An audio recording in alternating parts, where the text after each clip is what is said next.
Hi, this is Shahzeb Khan and you are watching the YouTube channel of Pakistan's People-Led Disaster Management. Friends, the appearance of comet Neowise in our night skies is a momentous event in astronomy. As it is visible to the naked eye, it also provides ordinary people with an opportunity to pursue astronomy. And think of the time in which this celestial spectacle made its appearance. Millions of people all around the world have been cooped up inside their homes for months. Severe restrictions have been placed on people's lives in order to protect them from coronavirus. And while the goal is to make people physically distant from each other, we have been made to give up on so many things in life, including the ability to step outside our own homes whenever we want. In my previous video, I explained that watching comet Neowise and stargazing in general is an ideal opportunity for us to have an outdoor experience while still being safe from COVID-19.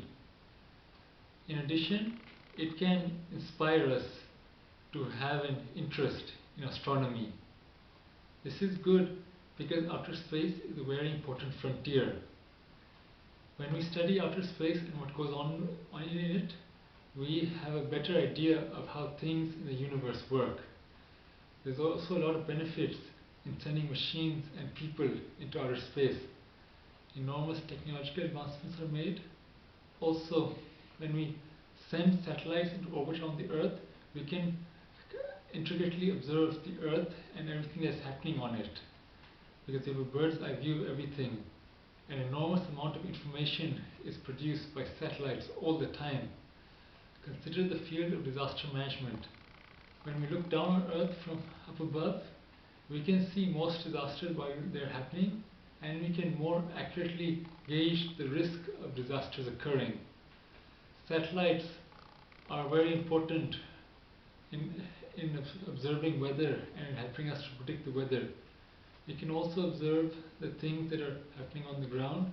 For example, in the mountainous areas around Pakistan, which are not very observable otherwise, and which is the source of so many hazards. So PPLDM wholeheartedly supports improving Pakistan's capacity in space research and astronomy. There is a lot of improvement to be made in this. Consider that the SUPARCO, which stands for Space and Upper Atmosphere Research Commission, is Pakistan's premier space agency. But it suffers from a lot of issues, including lack of funding. I have my own bad experiences with SUPARCO. Back in 2011, there was a planetary alignment.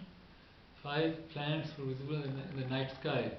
I asked SUPARCO to enable me to see them more clearly, but they did not have a facility available for the purpose.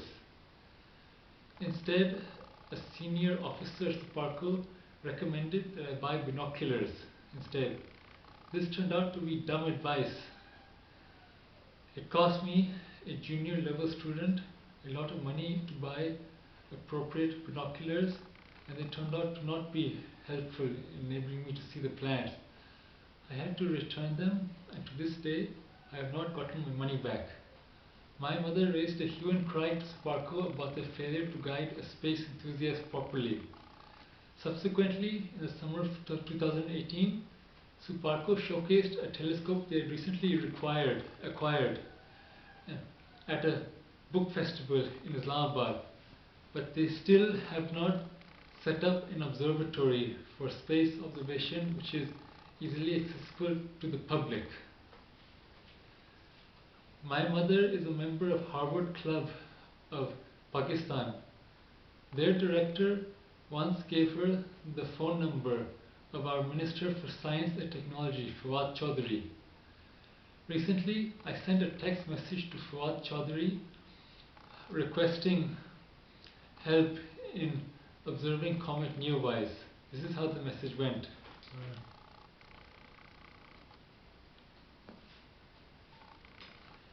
A bunch of students in Islamabad want to have the opportunity to see comet Neowise with telescope. As promoter of physics in Pakistan, can the ministry help arrange sighting for youth? It is a 1 in 7 centuries event. Our youth shouldn't be deprived of it. Shahzeb Khan. I sent that message on 21st July. To this day, I still have not gotten a reply.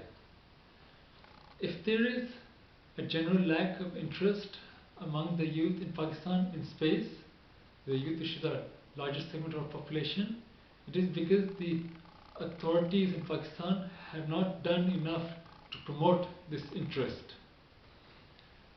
Consider, for example, that our first satellite, Badr 1, was launched from China on 16 July 1990. Then that means that the anniversary of that event, the 30th anniversary of that event, passed by just 10 days ago, around 10 days ago. And yet, our government did not commemorate this event. Our media paid very little attention to it. That is, even though it came alongside the comet Neowise being in one of its brightest periods in the sky.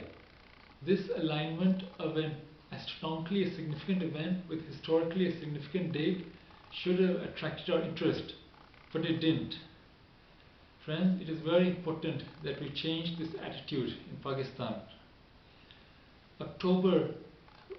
In October, the United Nations will be hosting World Space Week, and it's very important that our nation participate in it. The theme for 2020 in World Space Week is Satellites Improve Life. That is a particularly relevant theme in 2020 because so much has been happening in the world and a lot has been changing. So satellites are very useful for observing all of this and studying all of this. For example, how the coronavirus lockdowns are reducing pollution and where the locust swarms are headed, and all this extreme weather which is breaking out all across the world. So it is important to improve space capacity all across the world and in Pakistan as well. Here is what I recommend to promote space research in Pakistan. Suparco should have an observatory in every major city in Pakistan where the youth are invited to observe and study celestial phenomena and write about what they see. And families should take their children to watch outer space and learn as much about it as they can. There should be a lot of educational opportunities. Maybe Suparco can hold contests for students to write essays about outer space, about what they study and what they experience there. There will be a long road ahead in fostering astronomy and spaceflight in Pakistan. For now, I suggest we turn to stargazing to escape the effects of lockdown. It is time for Pakistan to be more involved with what is out there beyond Earth. That is a new frontier for humanity. Knowledge of outer space is so important for humanity that it is sanctified in Islam in Prophet Muhammad, peace be upon him, traveling to the heavens during Shab-e-Miraj. Our Prophet is the only one chosen to space travel before the technology to do so existed. Islam afterwards set the standard for promotion of astronomy among its followers in many ways. From the need to determine the location of Qibla by observing the location of stars, to the way the cycles of the sun and moon are tied to Islamic rituals. In Islam, space has always been linked to life on Earth. When even our religion pushes us towards studying space, what reason do we have to ignore this field of knowledge? Thank you and bye.